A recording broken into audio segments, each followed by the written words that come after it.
Hi, I'm Justin Conway. Today I'm going to talk about how to send a message from an email address that is located in Excel. So let's start with a blank Excel sheet that I have here, and let's add some fake email address. I hope it's fake, probably is. And click enter. As you can see, it's been hyperlinked. And you can see in the little comment that pops up, it says mail to : So you can simply click on this link and it will open your mail program and you'll be able to mail to that address. So there it goes, and it just opened up a new mail message.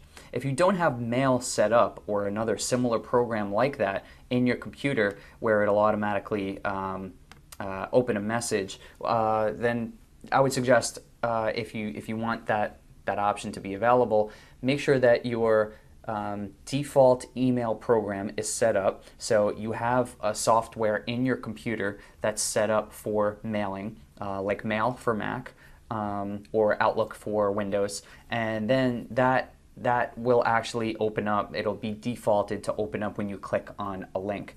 Now, if this is an email address that's not linked, so let's say we have this, and so right now it's not linked, but if we want to mail to that, we can either obviously select it, go into our mail program, or you can hyperlink it and call it an email address. In here you can create, you can actually type a different email address if you like, or you can add a subject line so that when you click on that link and the email opens in your account, the subject is already populated in there, which is a great tool to use if you're sending similar emails out to customers or things like that, and your subject is always going to be the same: hello from my company or whatever it is.